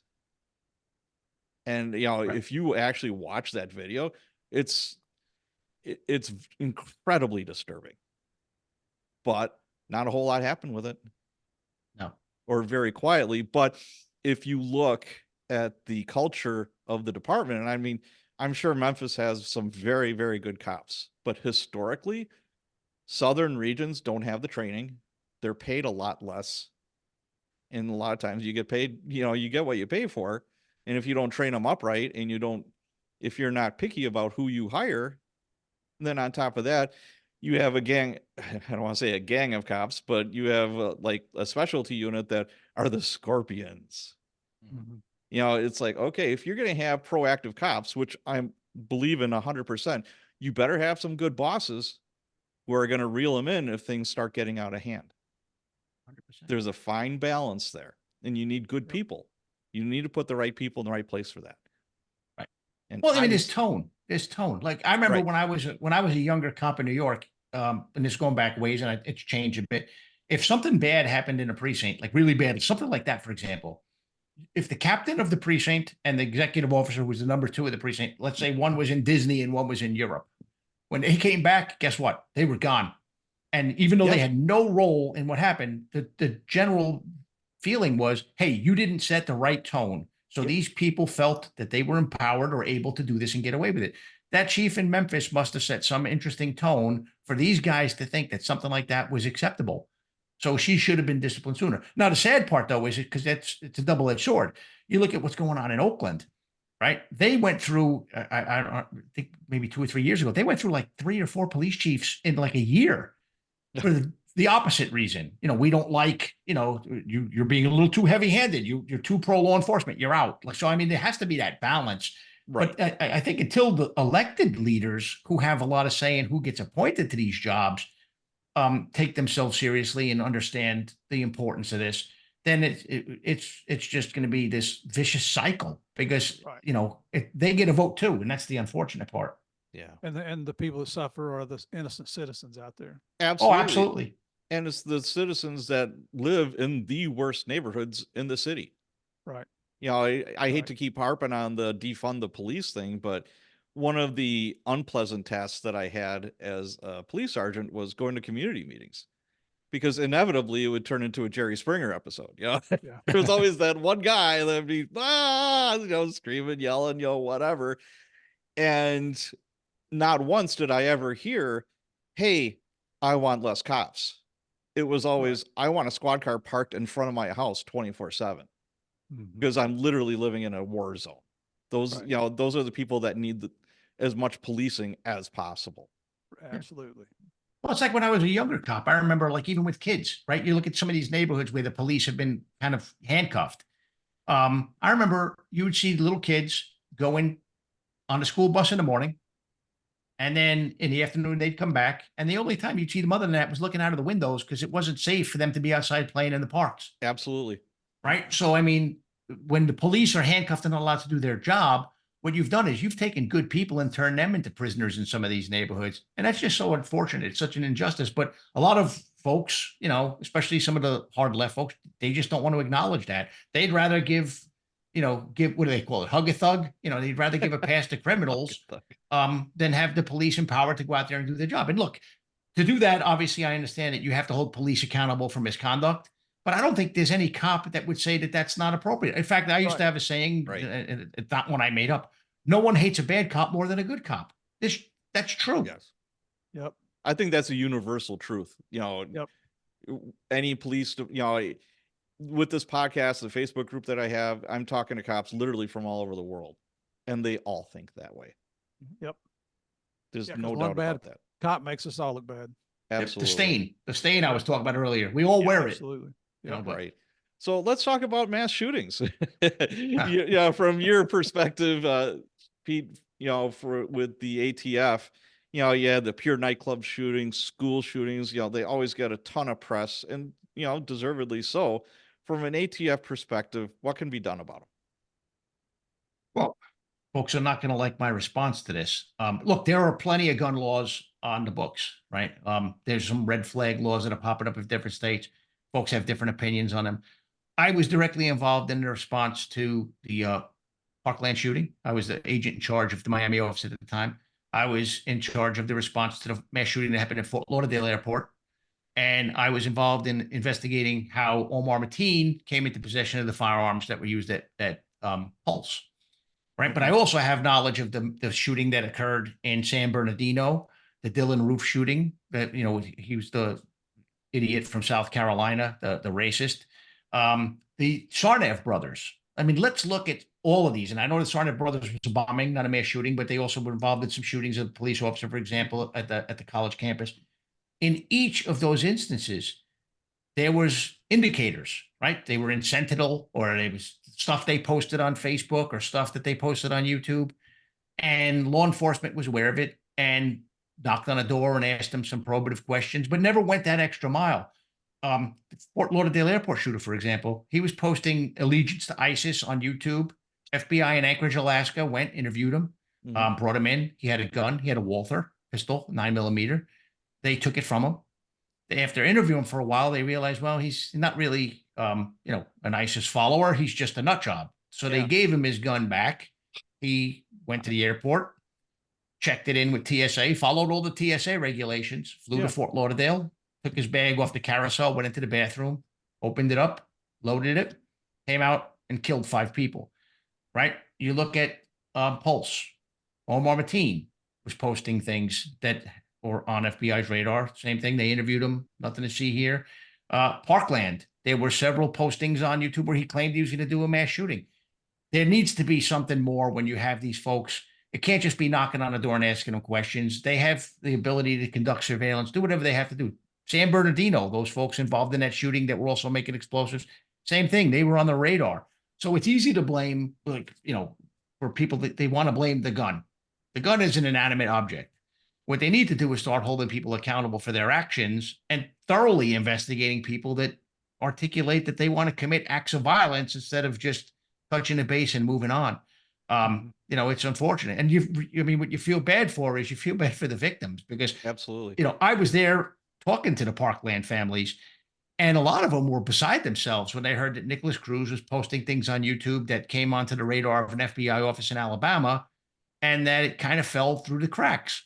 It's tough because you're talking about, trying to predict the actions of others based on a number of things, and you're not always going to get it right. But I think we need to do a better job at screening the folks that we know are out there professing that they want to do something to hurt others, especially if it involves a mass shooting. Yeah. One thing that I think is obvious, but maybe people don't want to see it is, you're talking about school shootings and, little Johnny goes to school. It's 90 degrees outside and he's wearing a long black trench coat and he's What's got the wrong with this 1,000-mile picture? stare. Mhm. That's happened on more than one occasion. And it's like, oh, we have to let them be individuals. We can't talk to them about that. We don't want to hurt any feelings. And it's like, when your kid is going off the rails. Yeah.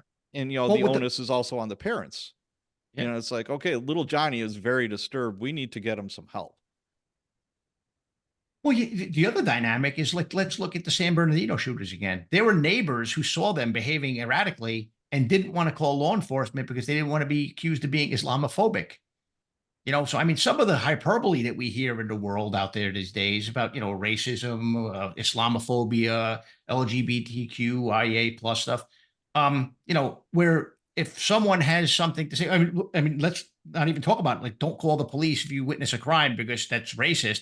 This is all insane because, the whole perception that it's bad to notify law enforcement when you see something happening or when you're aware that something could be unfolding that involves violence, that's mind-blowing to me. But there are people out there who are spouting that stuff, that sort of stuff in social media and even in news media. Well, about, I think it was 10 years ago, the city of Madison, which is like the second largest city in the state of Wisconsin, they weren't releasing the race of people that were wanted. So you got some guy who just killed somebody, Right. and it's like, well, we can't do that because that would be racist. We Yeah, don't all we're want to looking be for is a profiling. man. So, you have to close your eyes and kind of guess who this crazy gun-toting like murderer is, for the sake of political correctness. That's how silly things have gotten. Yep. Yeah. Yeah. Yeah. So, wow. You know, Mm. damn. So, certain states have enacted, tough gun laws, no ARs, limited number of round magazines and all that. What's your take on that as far as effectiveness? I don't know that it matters because criminals don't follow the laws, frankly. Look, and going back to what I was saying earlier, like when I worked in New York, when I first got into the Bronx Homicide Task Force and we started that trigger lock program I spoke of, the Bronx averaged around 600 murders a year, which is really appalling when you think that the Bronx is just one county, right? Right. We started charging people. The first year I think we locked up like roughly 18 people for felon in possession, and they flipped, and we were making these cases. my last year there, it was over 140 people that were arrested and charged federally. So what happened was word got out that, hey, if I get caught with a gun and I'm a felon, I'm going to go to federal prison. I'm not going to do that 5 days at Rikers Island and then plea Right. bargain it down to attempted possession and get out. So when I left, murder rate went down to about 200 by enforcing existing laws. Yeah. So, but the criminals don't follow the laws. Now, do I think, like I heard, like after the school shootings, we should arm the teachers? Do I think that's a good move? No, absolutely not. I think sometimes there's idiocy on both sides. I know a lot of teachers that I would not want anywhere near a firearm. Yeah, that is And true. it's just that, I mean, we know the training we go through. There's the initial training, there's, as the laws change, there's follow-up training, there's in-service training. We qualify 4 times a year. I mean, that's too much to ask of a teacher.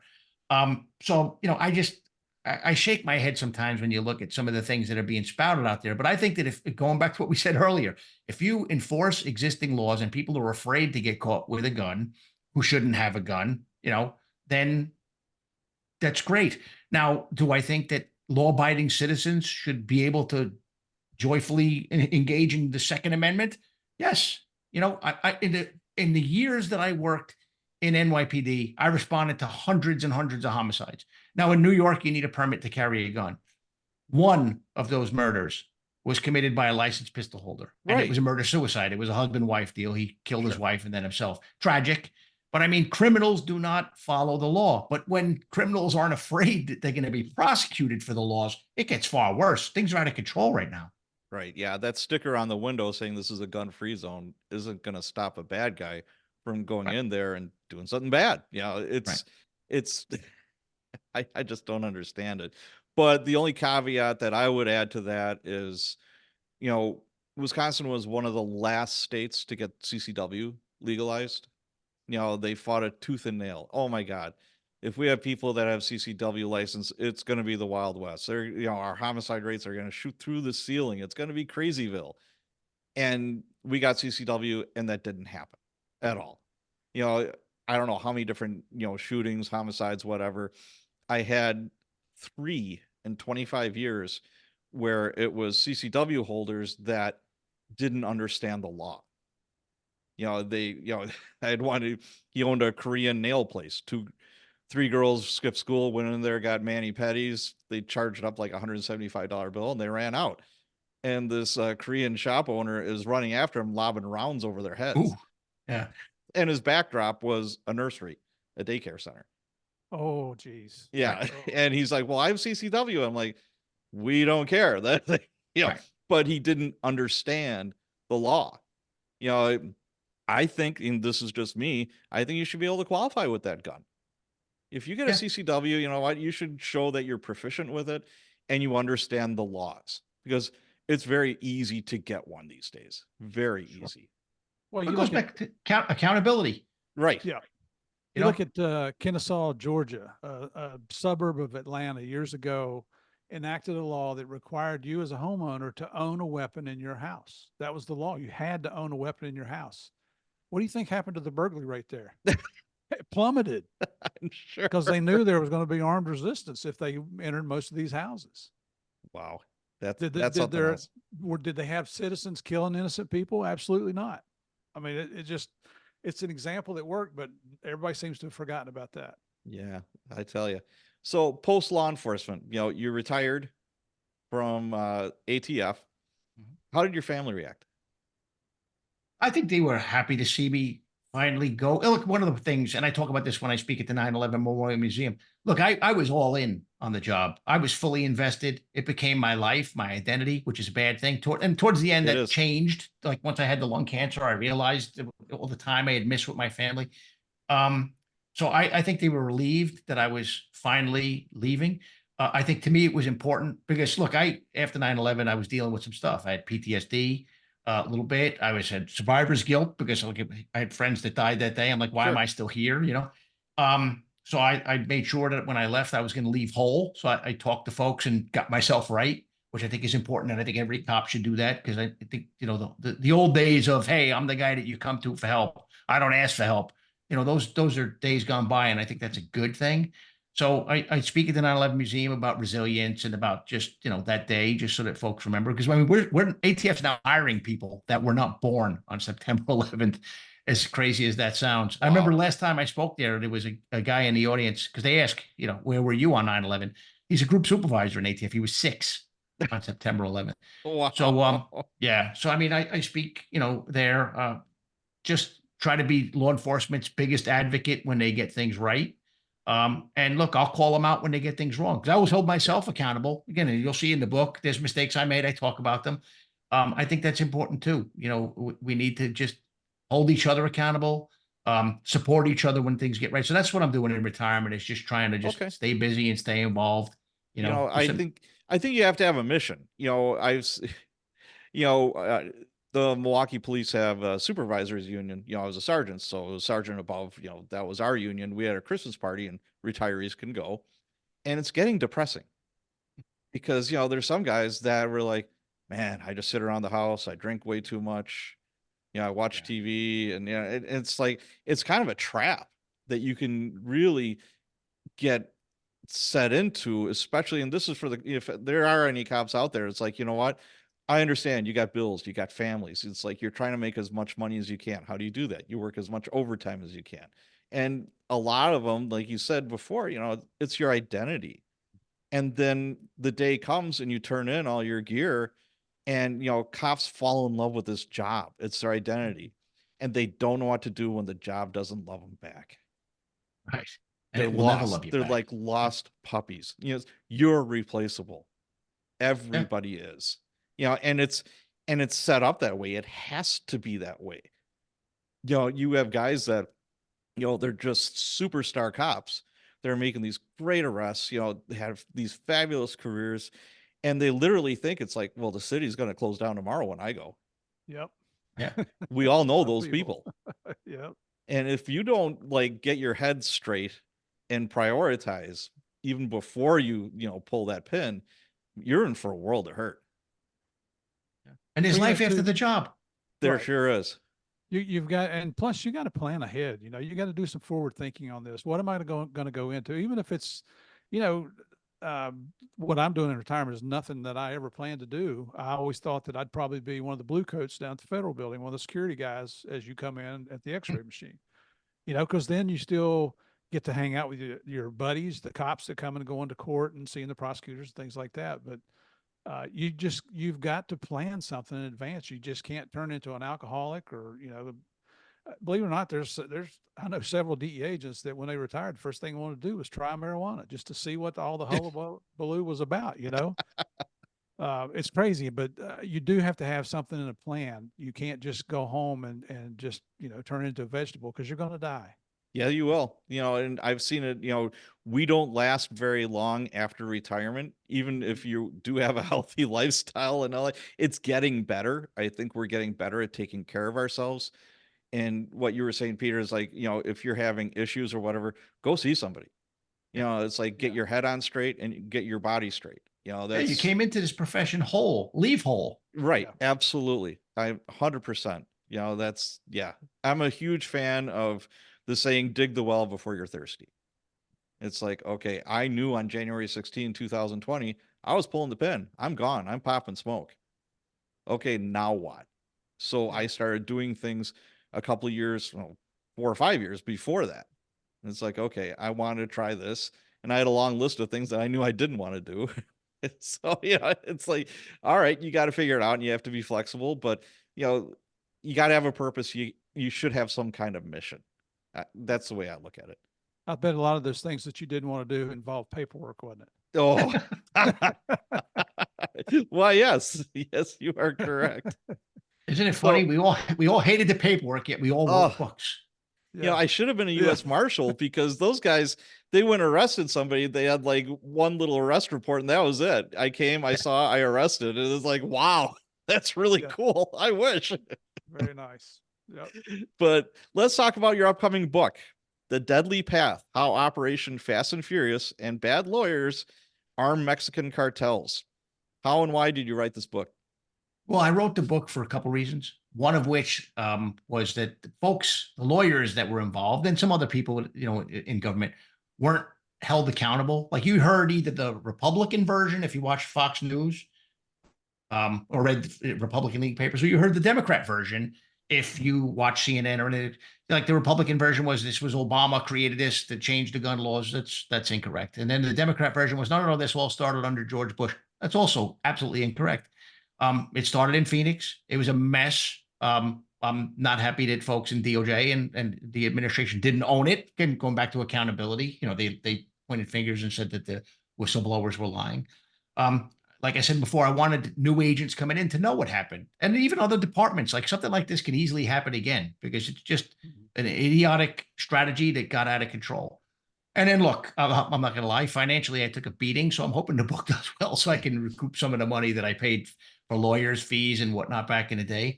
But I just think it's an important story to tell. It's part of American history, and this way, folks will know the real story, not the political spin on either side of the aisle.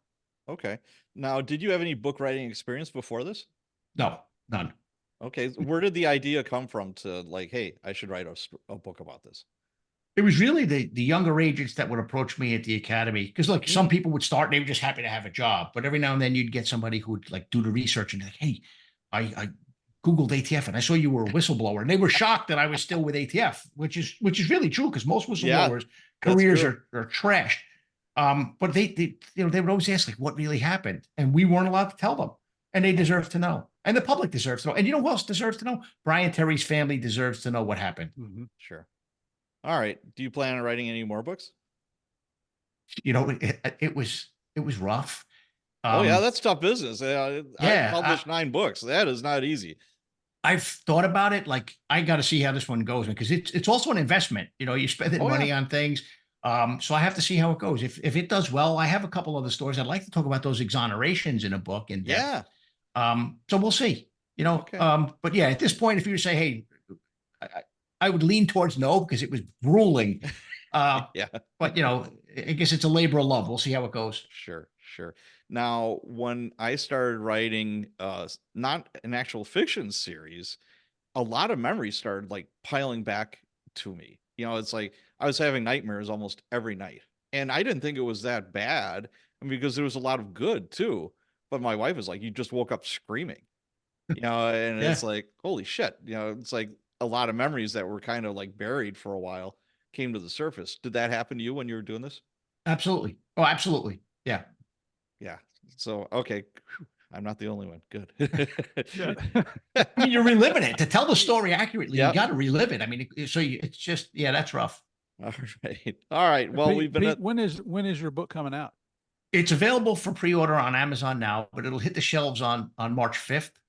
And I really want people to read it, and I'd love to hear what people think. I'm on LinkedIn. I have a website. It's peterjforcelli.com. Good, bad, or indifferent. Again, I've always been an open book. I like to hear what I get right. I like to hear what I get wrong, and it's the same for my book. If all right, folks have opinions on it, I'd love to hear what their opinions are. Okay, I'm going to ask both you guys 2 closing questions. What do you miss the most and least about law enforcement? Peter? I miss the mission, and I really miss the people and the camaraderie because you don't replicate that. I think I work right now in the corporate sector. I'm doing investigative work, and I work with great people, but you don't have that same camaraderie. It's not the same. It is no, not. It's not. Yep. What the least, the politics, especially towards the end, and you know what? Leaders that are self-aggrandizing, people who lead for themselves and not for their folks. We had a lot of those too. I loved the folks that I worked for who were good leaders, and I'll remember them, forever. I learned just as much from the crappy ones about what not to be, and there were plenty of both. Sure. How about you, Murph? Pretty much the same thing. You miss the camaraderie. Fortunately, I have some things going on that I get to hang out with cops all around the world now. It's fantastic. You find out that the majority of cops around the world are the same. They are, isn't that something? Yep. What I don't miss at all is the bullshit bureaucracy, the paperwork, the doing employee evaluations. Oh yeah, the dreaded evals. Oh my God. Yeah, it's and I'm looking out my window right now, and here goes an ice cream truck. I never saw that when I was on the job. You're still, I like to say that just because we retired, it does not mean that our oaths expired. You know, we all took an Sure. oath. I think the three of us are still trying to live up to that oath. You know, whether it's educating the public, it's trying to get the truth out there. You know, call it for what it is. When we make mistakes, own them, learn from them, don't make the same mistakes again. But just I, you know, when guys still call you on the job, I'm sure it's the same with you, and they'll tell you about a case. Do you still get excited? Oh, absolutely. Yes. Your heart rate speeds Yes. up and it's like, well, did you do Yeah. this? Did you do that? And they're like, Murph, listen, we got it, man. We got it. We got it. We know what we're doing here. But it just tells you that we all know that we picked the right job. You know, the old saying applies: if you pick a job you love, you'll never work a day in your life. And I think all three of us absolutely have done that, and the majority of cops will say the same thing. Yeah, I was a guest lecturer at one of the colleges in the area. Oh, actually, one of the coppers that I used to work with a long time ago, he's a professor now, and he said, "Hey, you want to talk to my class?" I'm like, "Yeah." And you know, one of the first things I said to them is like, being a cop was the best thing that ever happened to me. It was, yeah, there was a lot of downs, you know, there's a lot of negatives, but I don't think there's a better job. I agree. How can I agree. how can there be a better job when you voluntarily become a public servant, that you are choosing to serve the public? That's whether you're the president of the United States or a street cop, you're a public servant, right? Yep, And that to me is a badge of honor. absolutely. I think that's a good place for us to stop. Let's see here. Where can people find both of you? Peter, do you have a website or anything like that? Yeah, it's www.peterjforcelli.com. And Okay. I'm on LinkedIn. That's probably where I have my most activity is on LinkedIn. It's Peter J. Forcelli. And is there links in your website to LinkedIn and to your book? Yes. Okay. I'll put that in the show notes. And Murph, where can we find you? We're at deanarcos.com, all over LinkedIn, Facebook, Instagram, and X, formerly whatever the hell it was. Okay. It's crazy what's going on. Yeah. But also we have Game of Crimes podcast.com. The same, it's Absolutely. everywhere. And we're working on that project, thelostclipper.com. Take a look at that, because it's we're getting ready to make a trip to Micronesia, Really? hopefully in April. Yeah, and it'll be my second trip. It'll be the team's fifth and final trip. We're trying to repatriate 15 Americans who disappeared and were murdered in 1938. Talk about a cold case file. Holy Wow. cow. This is The it. Lost So Clipper. thelostclipper.com. It's Wow. and just to tease it a little bit more, we believe it's tied into the disappearance of Amelia Earhart in 1937. Whoa. Oh, wow.